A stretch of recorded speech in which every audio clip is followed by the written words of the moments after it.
अगर आपकी बीजेपी की गवर्नमेंट दोबारा आती है तो आपके इंफ्रास्ट्रक्चर के प्रोजेक्ट्स को बूस्ट मिलेगा और उसके साथ साथ आपके रियल एस्टेट को भी बूस्ट मिलेगा। मुझे ऐसा लगता है कि मार्च के बाद जब इलेक्शन होंगे तो इंडिया में प्रॉपर्टी के प्राइसेस बहुत ज़्यादा बढ़ सकते हैं। अभी ये बुल रन ख़त्म नहीं हुआ है, ठीक है। जिन लोगों को लगता था कि ऑलरेडी बैलून में हवा भर चुकी और ये बैलून फटने वाला है, मुझे लगता है कि गाइज वो अभी तो एटलीस्ट कहीं भी दूर दूर तक ऐसी सिचुएशन नहीं लगती है। आज भी अगर आप एक फेंस सिटर हैं और आपको लगता है कि प्रॉपर्टी के रेट बहुत ज़्यादा बढ़ चुके हैं और आने वाले टाइम में जी ये रेट कम होंगे, करेक्ट होंगे, जो कॉमन डायलॉग है ना कि जी ये तो बिल्डरों ने और आप लोगों ने, ब्रोकरों ने मिलकर मार्केट के इतने रेट बढ़ा रखे हैं, गाइज ऐसा फंडामेंटली इस टाइम पे बिल्कुल भी किसी को नहीं लग रहा है। Hi guys, this is your trusted real estate guide Abhay और आज मैं गाइस आपको दोबारा से मिलने आया हूं एक और वीडियो के साथ, जिस वीडियो में मैं आपको कुछ पॉलिटिक्स और रियल एस्टेट से कनेक्टेड बातें बताऊंगा।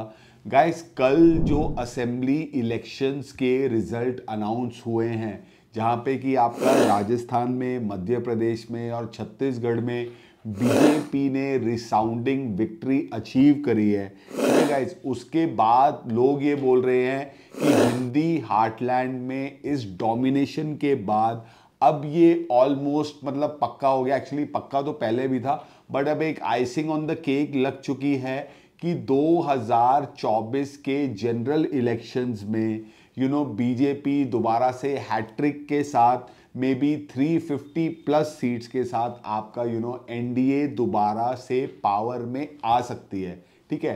तो ये अगर एनडीए दोबारा पावर में आती है तो इसका रियल एस्टेट के ऊपर एक क्या इम्पैक्ट होगा, किस तरीके से ये प्राइसेस को अफेक्ट करेगा या प्रोजेक्ट्स को, इंफ्रास्ट्रक्चर को अफेक्ट करेगा, यही सारी चीज़ें मैं आपको आज के वीडियो में बताऊंगा। तो गाइस पास्ट में मेरे बीजेपी गवर्नमेंट की कुछ पॉलिसीज़ के बारे में मेरी उनसे एग्रीमेंट नहीं रही है, बट एक चीज़ के लिए मैंने इस गवर्नमेंट की हमेशा बढ़ चढ़ के तारीफ करी है और वो है नितिन गडकरी का एनएचएआई के साथ और इंफ्रास्ट्रक्चर और रोड डेवलपमेंट का काम। गाइस पिछले 10 साल में जितने हाईवेज, रोड्स हमारे देश में बने हैं, शायद उससे पिछले 60 साल में भी नहीं बने थे।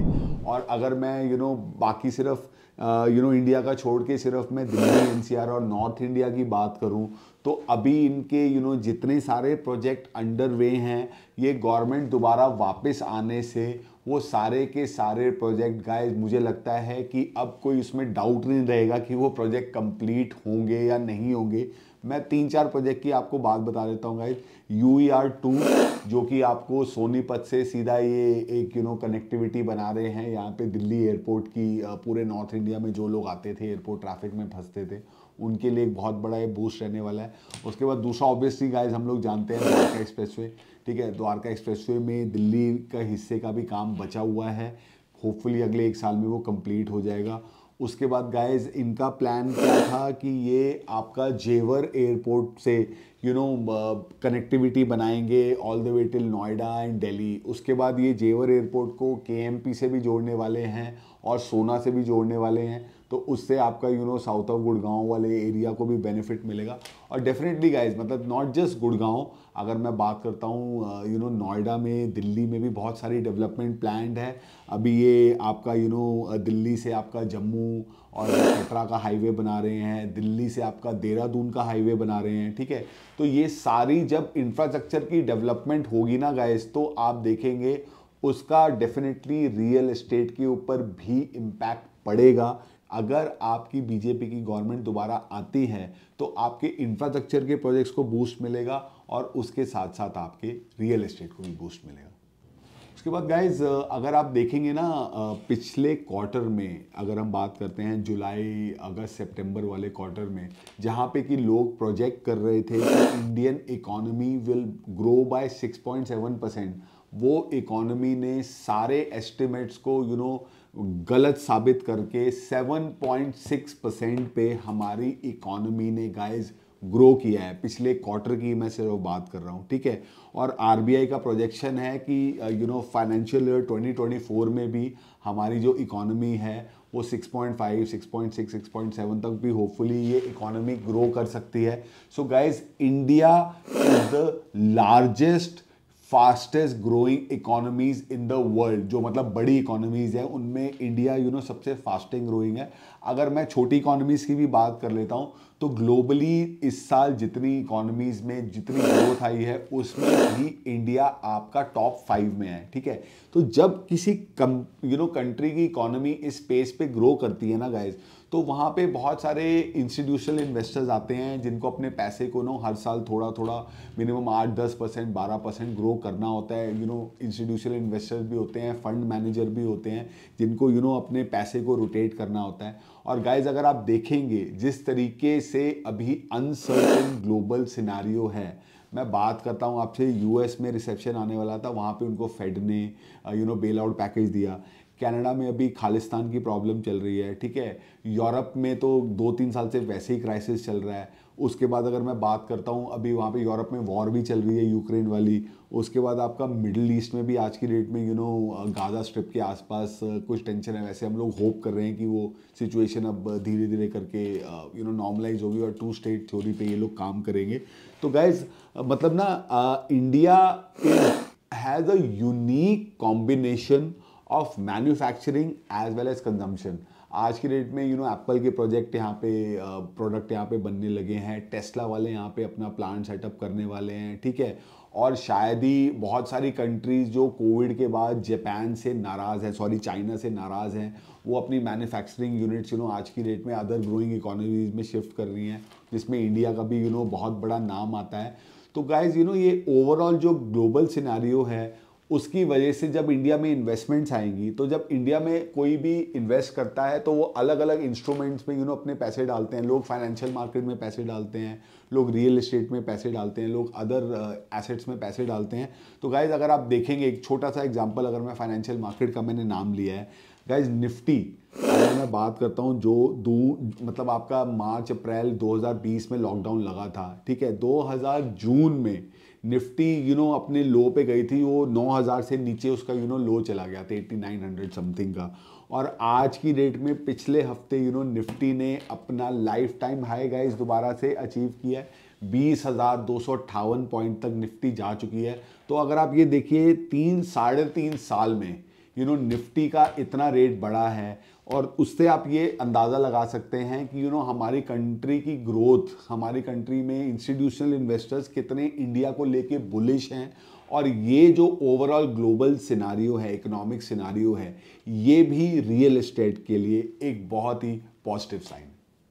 सो गाइज, अब ये सारी जो चीज़ें हैं, इन चीज़ों को आपको कैसे इंटरप्रेट करना है? मतलब जो मैंने आपको बातें बताई हैं, इससे ये क्लियर है कि भाई इंडिया की ग्रोथ स्टोरी आगे चलने वाली है। और गाइज, इंडियन रियल एस्टेट के बारे में मेरे को पिछले 3 दिन में, गाइज आप बिलीव नहीं करेंगे, लास्ट वीकेंड पे काफ़ी हमारी मल्टीपल मीटिंग्स और विजिट्स रही थी।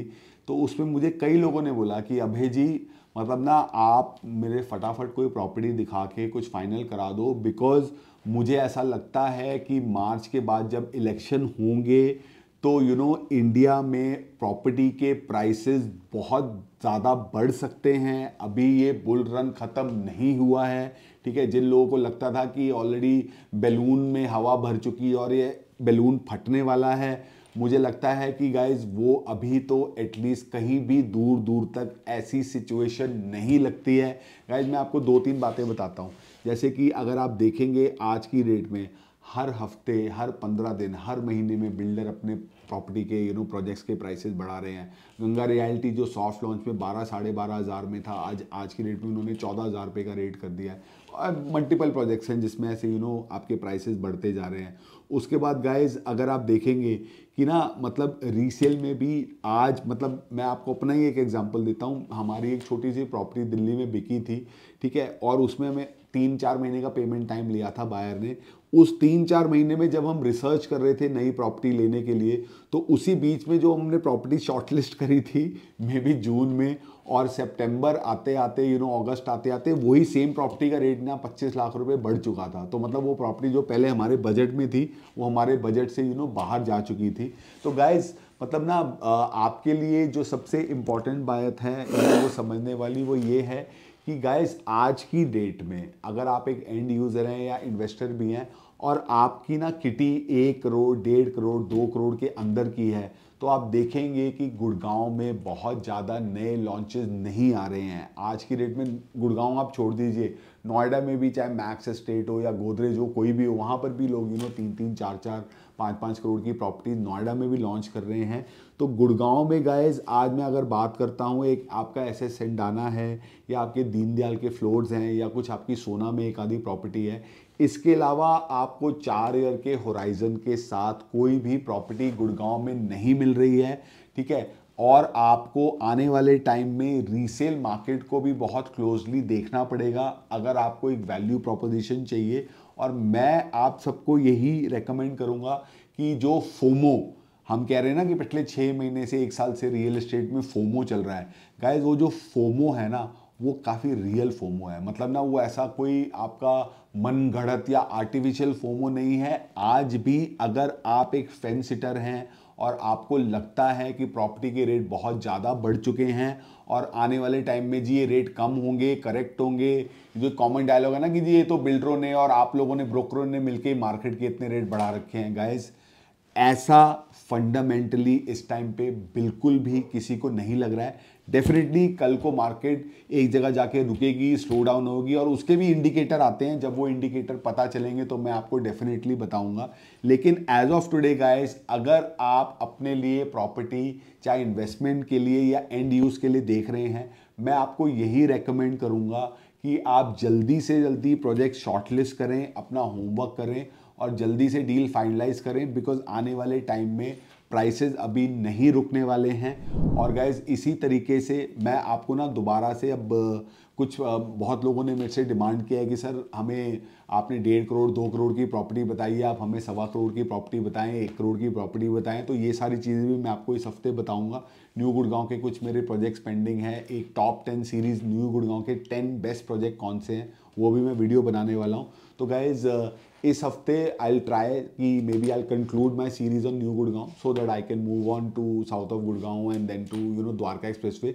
तो आप इसी तरीके से गाइज मेरे को सपोर्ट करते रहें, मेरे चैनल में लाइक करें, शेयर करें, कमेंट करें, ठीक है। और please subscribe to our channel. अभी भी 80% लोग हमारे वीडियोस देख के ऐसे ही चले जाते हैं।